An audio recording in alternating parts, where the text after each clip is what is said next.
Hello, everyone. Welcome to Connecting the Dots with Dr. Ashaye. This is a great place to be if you desire to take charge of your health so you can live fully while enjoying doing what you love. If you've tried to lose weight in the past, it may have been frustrating or challenging or even discouraging. Stay tuned. This is for you. I'm here with a very special guest, Dr. Catherine Toomer, who herself has lost 100 pounds and kept it off for 21 years.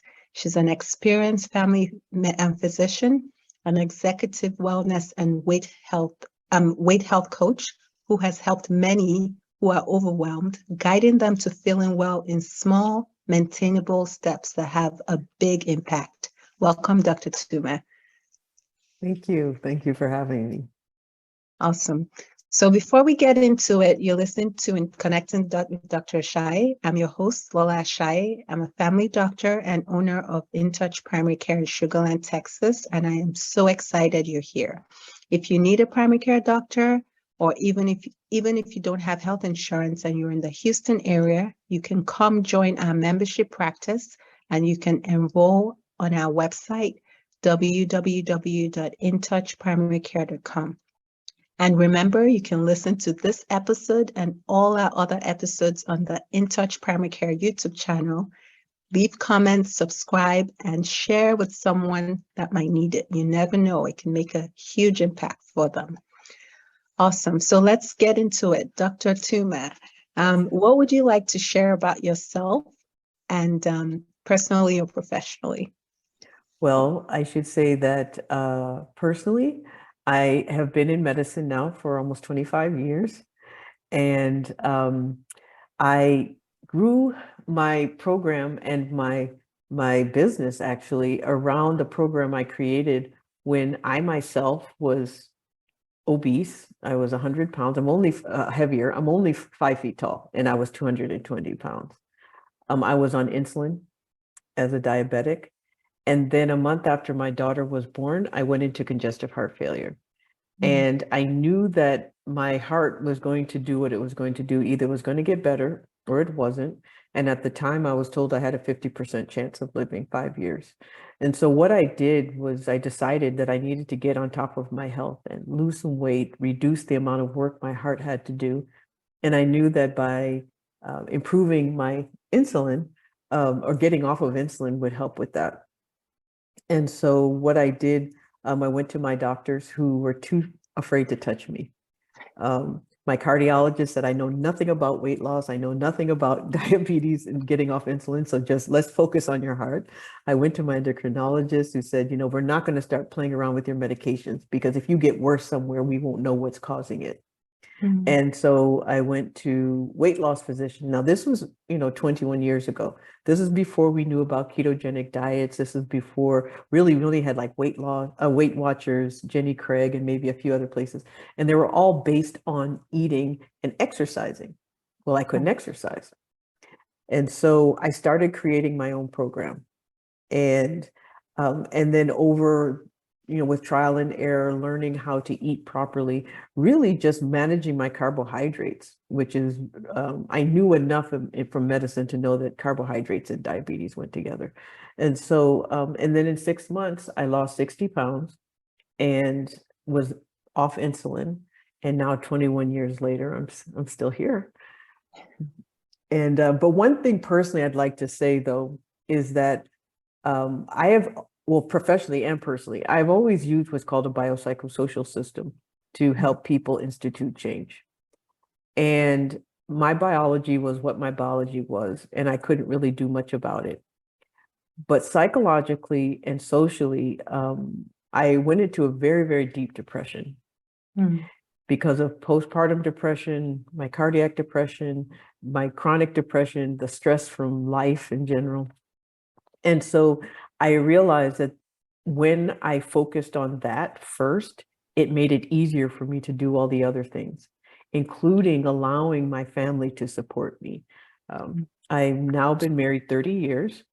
And at the time, my husband was also a physician. He was also still in training, and he just had to take over everything because I couldn't do anything. And I realized the importance of incorporating that and making sure that whatever I did not make his stress worse, did not make it harder on him. And so eventually what I did, I came up with a program that incorporated all of that, the biology, the psychology, and the sociology of weight loss. And that's what I use now, and that's what I do now.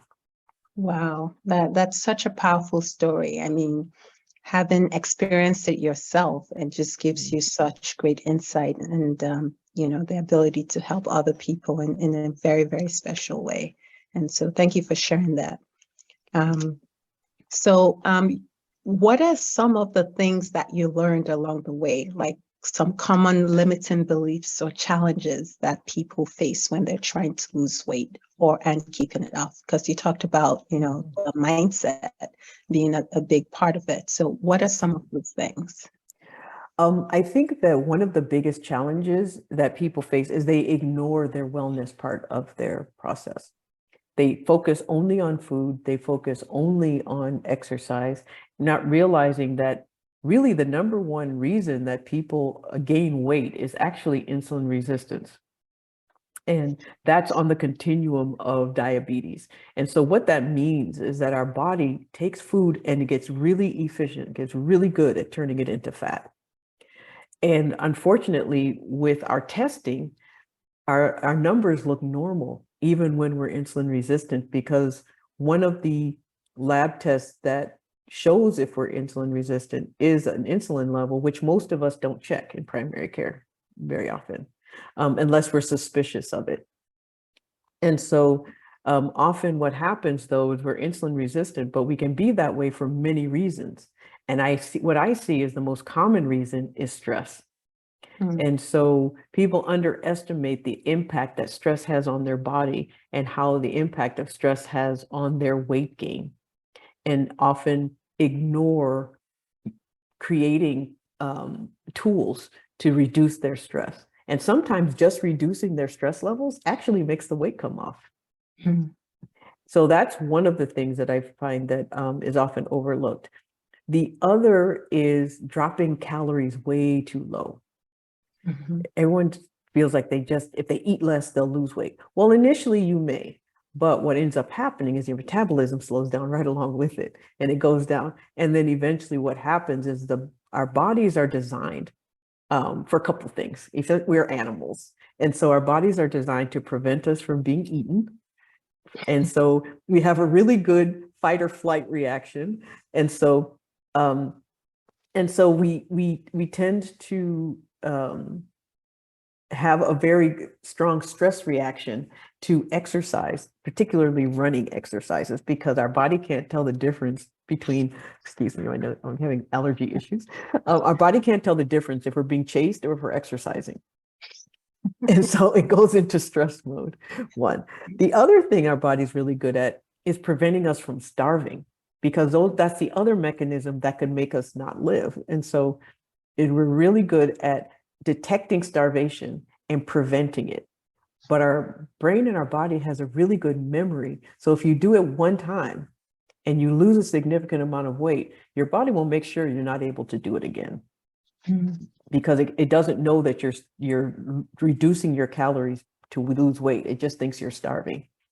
And so one of the things that happens when people reduce their calories too much is that it creates that vicious cycle of dropping weight, gaining it back, and then having a difficult time losing it again. And so I would say those are the two most common things that I see. Yeah, and it's interesting you say that, because yeah, that is so common, right? People lose the weight and then a few months later they gain it back. And many times when they gain it back, they actually gain more than what they lost. And it can be frustrating and challenging. And so it's important that we definitely talk about this. Can you give 3 practical ways for someone who has had challenges with weight loss, like how can they approach it, start and stay? Okay. The first thing I would do is get checked for insulin resistance. And the reason is often what happens is our body is fighting against us when trying to lose weight. And if there is an underlying cause, look for it and go after that. And so insulin resistance is one of those. because like I said, our body gets really efficient at making fat and gaining weight in that state. The other is making sure there's no underlying thyroid condition. Mhm. And the other is to be honest and patient. When trying to create a process, we're really good at rationalizing some of the things that we do. We're saying we're eating healthy when really what we're eating is processed food that's different from what we ate before. And so, going to a plant-based diet, for example, but then eating processed foods instead of staying as close to the source as possible. So the best way to eat is stay as close to the source, whether it's plant-based, animal-based, whatever. The closer it is to the source of the food, the better. The other is when something is found, treat it. Don't be afraid of taking medication to help your body get to its baseline, because it helps the process move along in the way that it's supposed to. Otherwise, you're fighting yourself. And then the other is just being patient. You should lose weight at 1 to 2 pounds a week. Anything faster than that could be too quick, and it triggers your body into thinking that something's wrong, and it will prevent it from happening for too long, and it will prevent it from happening again. And so just knowing that weight loss is not exciting, it's just slow and steady. That is the best way, because if you lose it slow and steadily, you won't gain it back as easily either. Or you can stop it if you start gaining it back. But if you lose it quickly, you're going to gain it back quickly. Right. No, I love the analogy you gave about starvation because the truth you mentioned, not an analogy, this is actually what happens about starvation, because I think that's very important to talk about, because when patients do get disappointed that the process is slower than they expect, and I think explaining it in that way can be helpful. Like, you don't want your body to think you are starving yourself, because that's going to backfire. So I really like that. I think that's helpful. And yeah, 1 to 2 pounds per week is a good way to do it. And what is the role of exercise in weight loss? Like, what would you say? Okay. Well, it just really depends on the person. If you start at where you are and you focus on exercise that doesn't strain your body in some way, it's actually very good. So if you're someone who's gaining weight because of stress, then low impact exercise, continuous exercise for 20 minutes or more actually helps reduce the cortisol, or the hormone that causes the stress hormone that then causes weight gain. And so that's a very good exercise to do. If you're someone whose metabolism is slowing, which it tends to do as we get older, muscle toning is the best way exercise, because what that does is it gives your body a way of constantly burning off calories continuously through the day. And also it helps with strength. It helps with a sense of well-being. It makes you feel strong, and it also prevents falling. So it helps later in life so that you don't have to worry about balance and all the rest. It just strengthens you all the way, all throughout. And then there's other types of exercise like yoga, Pilates, low impact, nice and calming exercises that actually strengthen and calm you down. And so that works very well. So the main thing is, to whatever exercise is done, it should not be painful. It should be at a level that is equal to where you are right now. If you're a runner in high school and you're now in your 40s and you haven't run since, trying to become a runner again is probably not the best way to start. Now, you may get there eventually, but starting off slowly and because often what that does is just leads to injury, and then it defeats the whole purpose, because then you can't do anything. And so really it's be intuitive about it, and just not jump too far too fast into any process with exercise. Yeah, that's awesome. Yeah, thank you for sharing that. So at the end of the day, it sounds like with weight loss, it's the good old, watching what you eat, exercising, but also the stress, making sure that you account for what how stress may play into that. And then, mindset, and I know there are a lot of layers there too. Yes, there are a lot of them. So, And also treating anything that's found that could cause weight right, gain as exactly. well. Exactly. So let's get into your executive coaching, health and wellness coaching program. So, and it sounds like a great opportunity and resource for a lot of people that have challenges with weight loss. Can you tell people what they can expect from that program? Well, what it is I create, again, a biopsychosocial plan. And so I gather a lot of information, including labs, which I can order electronically anywhere in the country. And then I look for what may be underlying any issues, whether it's biological issues, thyroid, liver, kidney. I check liver, kidney, make sure they're functioning properly, because if any medication's taken, it usually goes through one or the other. And so you need to know if they're healthy. I check thyroid. I check to make sure there's no cholesterol issues, because it helps me know if someone's cholesterol is somewhere. It gives me an idea of where their heart is. And so, making recommendations for exercise, I need to know these things. And then I check insulin levels, because the insulin level will tell me if the person's heading towards diabetes. Even if all their other numbers look normal, it will tell me where they're heading. And then I do psychological screening, depression, anxiety, ADHD. Depending on the person, I may do what's called ACE screening, which is looking for childhood trauma.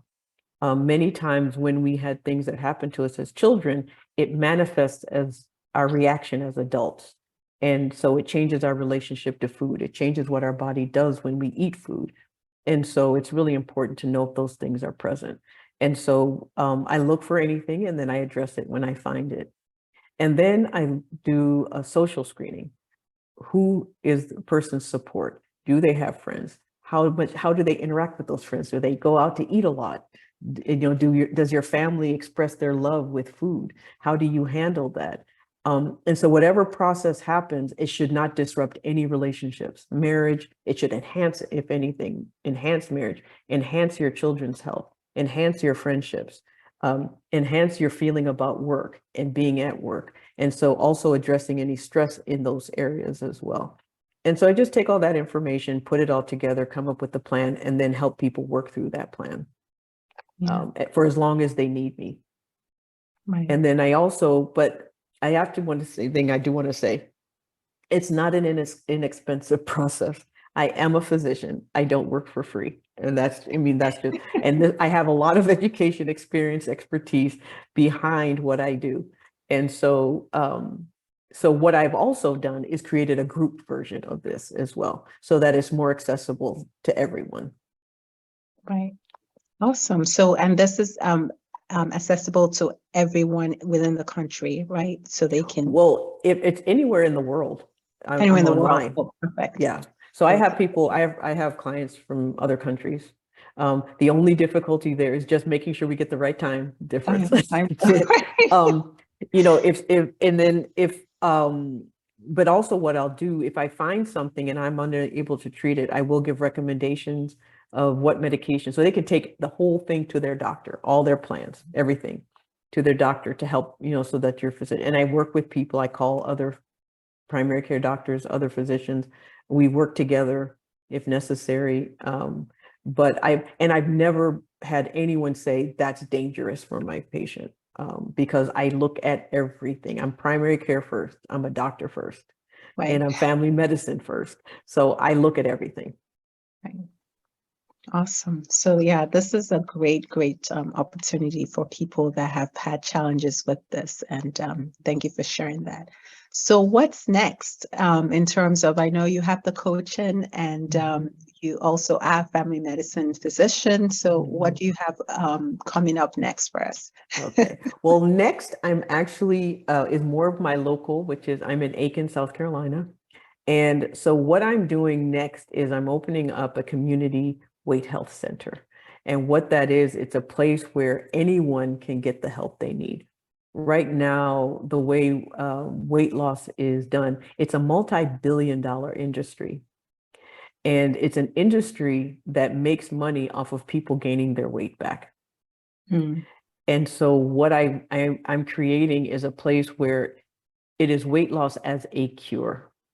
It is not about, helping people just lose weight and then forgetting about them. It's about helping people get healthy through weight loss and being able to use the resources that they have in order for that to happen. So they don't have to, pay a whole lot of money. They can use their insurance. It will be on a sliding scale. So if someone doesn't have insurance and they need to pay cash, it will still be based on their income. So they're not being charged a lot if their income is limited. It's just a way of creating access, because right now it's very limited for certain people, and I want to change that. Wow, that is so awesome. So look out, South Carolina. And then hopefully, the plan is to spread all over the country, Yes, to recreate the same model in other places. yes, we can't wait. It's so much, it's so needed. So thank you for sharing that. So I know you wear many hats. So we've heard about, family medicine, the executive wellness health program, the community center coming up, and you've also given a TEDx talk on imposter syndrome. Yes, so you can check that out on YouTube. It's a very, very good talk. I listened to it myself. What advice or quote would you want to leave for our listeners today? One of the things I would like to say is trust your physicians. Trust your doctors. We really do have your best interest at heart. And to be honest, because we can only fix what we know. And so the more you tell us, the more we're able to then help. And you're fortunate because you have a good one. If you're listening to this, you already have a good doctor. So, you use what you have.